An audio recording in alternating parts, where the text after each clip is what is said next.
Buah belewah dibelah 4. Pesen sate, datangnya gulai. Ayo semua kita merapat. Podcast Anak Jakarta mau dimulai.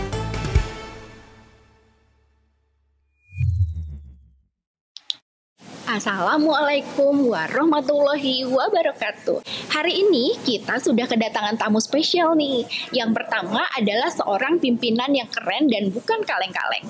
Tak lain dan tak bukan, beliau adalah Kepala Kantor Perwakilan Bank Indonesia Provinsi DKI Jakarta, yaitu Bapak Oni Wijarnarko. Selamat datang Bapak, apa kabar? Semoga selalu sehat ya Pak.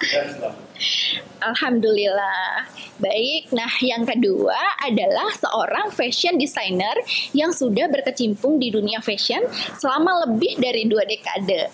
Beliau juga dikenal sebagai penggiat UMKM yang telah banyak menerima penghargaan baik nasional maupun internasional. Baiklah, tanpa berlama-lama mari kita undang Bapak Wiknyo Rahadi. Selamat datang Bapak. Baik, mungkin langsung aja ya kita tanya-tanya. Yang pertama mungkin kita tanya Pak Oni dulu nih ya Pak. Pak Oni, dengar-dengar nih KPW DKI mau ada event keren nih Pak ya. Boleh nggak Pak kita diceritain nih event yang akan diadakan di bulan Agustus ini Pak? Ya, pada tanggal 30 dan 31 Agustus kita ada event yang namanya Jakarta Creative Festival. Jakarta Creative Festival. Jakarta Creative Festival itu kita selenggarakan untuk menyambut kabar bagus dari perkembangan ekonomi Indonesia dan Jakarta yang positif dan vaksin yang terus berjalan. Jadi kita ingin membangkitkan seluruh barang-barang buatan Indonesia. Jadi bangga buatan Indonesia itu kita sebarkan kepada seluruh masyarakat. Bangga buatan Indonesia. Dan apa acaranya kira-kira? Ini kayaknya perlu nonton nih karena segmennya ada 6. Ada 6 sesi jadi nggak bosenin. Iya Mulai Pak. dari Festival Kopi Nusantara. Festival kopi. Kopi apa saja yang nggak ada di Jakarta? Semuanya ke Jakarta karena pasar di kita itu besar, pasar kopinya. Jadi Luar pasti biasa. seru bahas itu ya. Kopinya bisa dari daerah, tapi semua jualannya di Jakarta, termasuk ekspornya Jakarta menjadi pintu masuknya. Jadi menurut saya pasti seru banget di situ kopinya. Ya. Yang kedua kita juga akan bicara ekonomi digital. Kita kan Indonesia punya kris 12 juta targetnya. Dan Jakarta itu nanti 2,2 juta. Ya mudah-mudahan acara ini bisa menyemangati. Selain itu yang ketiga nanti juga ada segmen terkait dengan ekonomi syariah. Itu program pemerintah, kita juga mau kasih motivasi dan kasih semangat untuk bisa tumbuh dengan adanya acara ini. Yang keempat, ada UMKM. Andalan kita di masa-masa pandemi, karena yang tahan bisnisnya adalah UMKM. Jadi ada sekarang waktunya kita terpanggil untuk turut mempromosikan UMKM. Dan yang nggak kalah penting, ada juga loh, ekonomi kreatif, jangan lupa. Ngomongin movie, teman-teman kan pasti kangen ya, udah lama nggak nonton. Ayo kita ngomong ini di acara ini, nanti datang lihat seru, para ahlinya diundang dan kita ngomong tentang industri perfilman dan kira-kira film apa ya nanti yang akan seru di pasca pandemi nanti ya, atau pasca COVID ya. Dan yang terakhir nanti ditutup dengan, nah ini yang lagi tren di mana-mana yang nggak ada matinya, yaitu fashion mengenai produk Indonesia. Dan ada ahlinya, nanti ada tamu kita, Pak Wiknyo. Dan satu lagi, para milenial ayo tonton, ada juga segmen fashion untuk milenial. Nah Pak, ngomong-ngomong soal fashion show, nanti di acara Jakarta Creative Festival itu kan kita akan berkolaborasi nih dengan Pak Wiknyo ya Pak ya. Nah boleh dong ya Pak, kita sekalian nih tanya-tanya dengan Pak Wiknyo. Nah Pak Wiknyo, mungkin sebelum bahas fashion show, boleh dong Pak kita diceritain gimana awal mula Bapak terjun di dunia fashion. Apakah Bapak memang sebelumnya ada background Pak di bidang fashion? Kalau bicara fashion ya bertanya latar belakang itu saya termasuk yang laki ya, beruntung aja sih. Karena saya mulainya itu telat loh. Ya telat ya Pak. Banget. Karena sekedar berangkat hobi. Saya latar belakang saya akuntan ya, sarjana akuntan, luar biasa. Saya sebagai akuntan yang sehari-hari itu lihat angka, mengaudit, gitu ya, Pak. Menganalisa. Nah, saya punya hobi dengan kain tenun cukup lama. Jadi kalau saya lagi tugas keluar kota, saya menyempatkan ke center-center tenun. Dari sejak tahun 95 tuh setiap ada libur tuh cuti gitu saya selalu menyempatkan mencari kain-kain seperti itu. Berlanjut tuh dari hobi saya mencoba ada ide dong. Pasti kalau kita sudah mempunyai hobi, suka, timbul ide.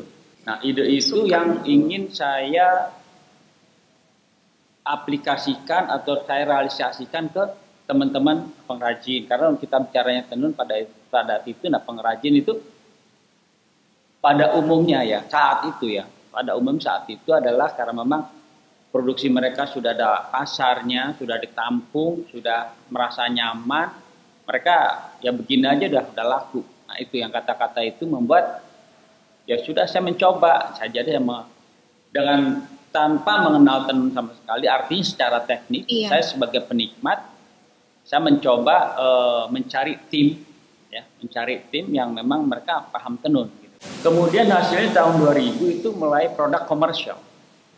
Begitu saya pasarkan, saya kenalkan ke beberapa teman. Kebetulan saya sudah mempunyai network teman di bidang di bidang desain di bidang industri garment gitu sudah punya teman.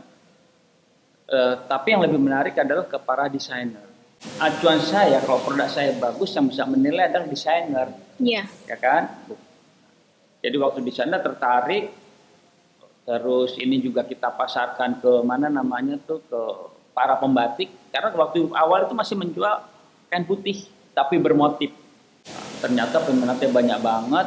Wah itu luar biasa. Jadi setiap ada itu saya mintakan ke DP 50%. Nah itulah modal saya.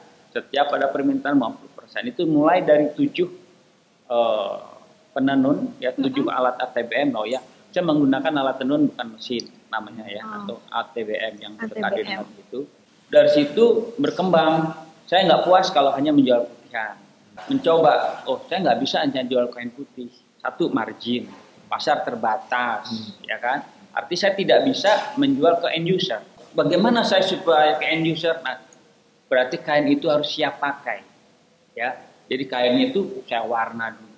Dari mulai alat tenun, saya punya workshop pewarnaan, belajar pewarnaan.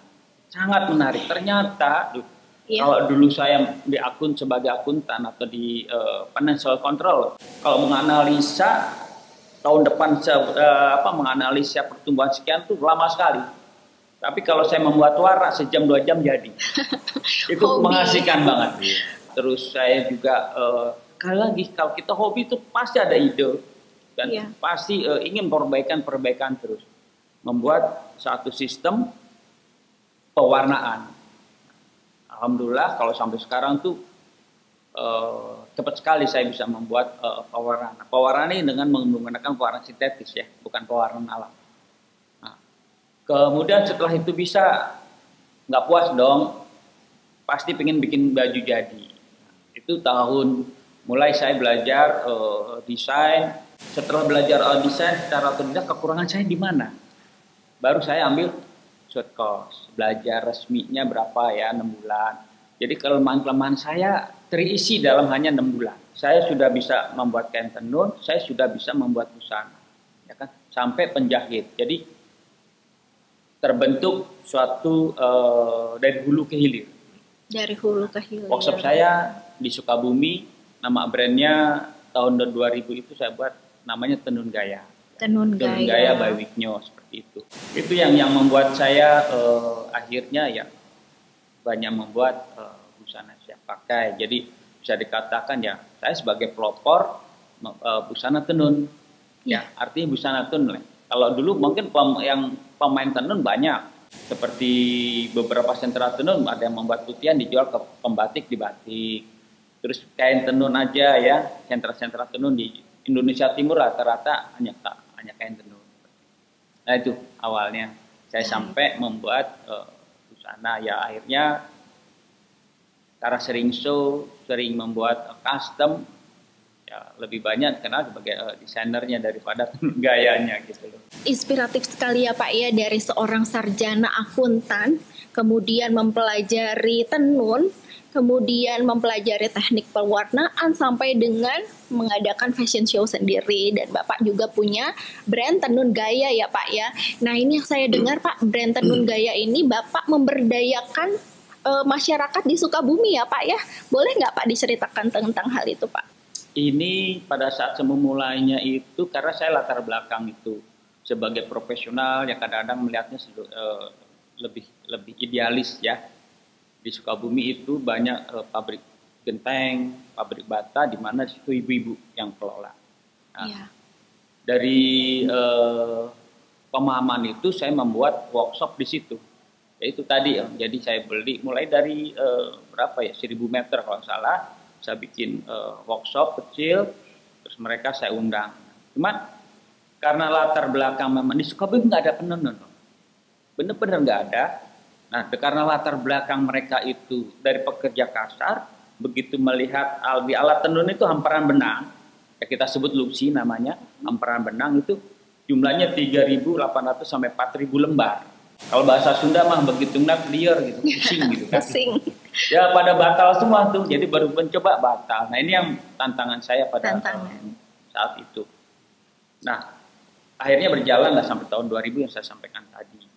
Kemudian dari keberhasilan dari keberhasilan saya di Sukabumi dari 7 sampai lebih dari 100 warga sekitar kampung itu menjadi yang terlibat ya, dan secara ekonomi alhamdulillah meningkat.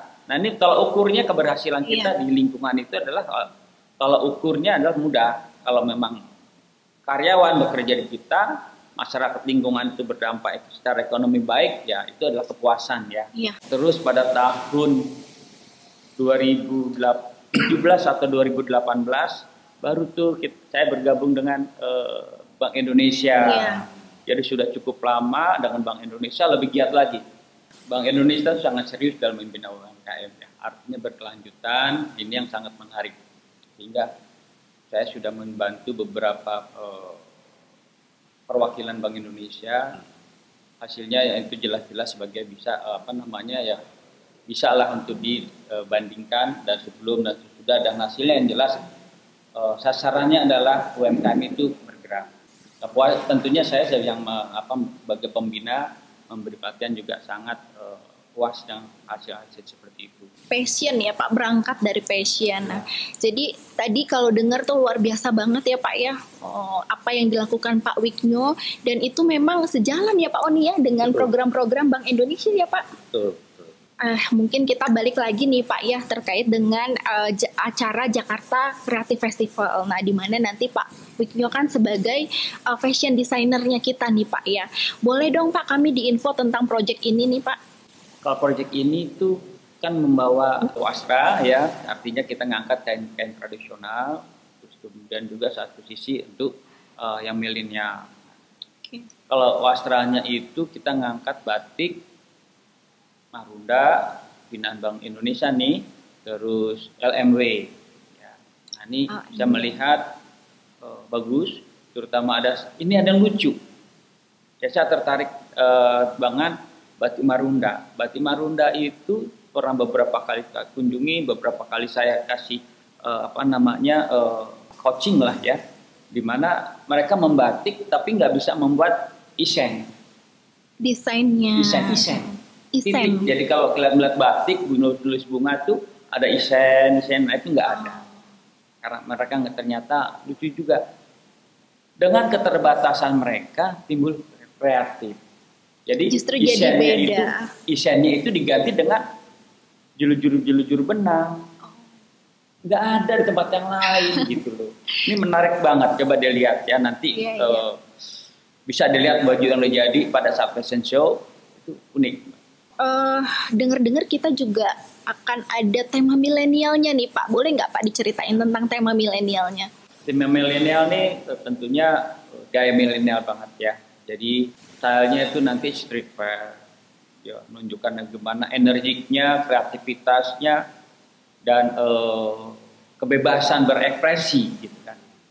Itu kan memang harus milenial begitu gitu ya. Tapi kalau kain wastra itu kan nggak bisa terlalu bebas, tapi justru milenial ini kebebasan ekspresinya yang kita harapkan ya bisa diaplikasikan menjadi suatu busana yang menarik, tapi tetap ada batasan-batasan sopan santun ya tentunya kan bagi busana.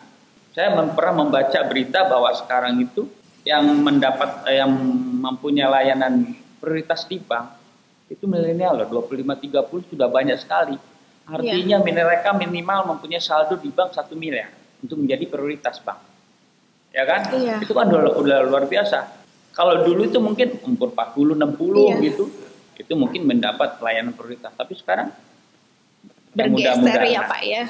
Dengan milenial, tentunya dia adalah sebagai kelanjutan daripada negara Indonesia sendiri. Kita berharap banyak dengan para milenial yang mempunyai entrepreneurnya kuat. Entrepreneurship-nya harus kuat.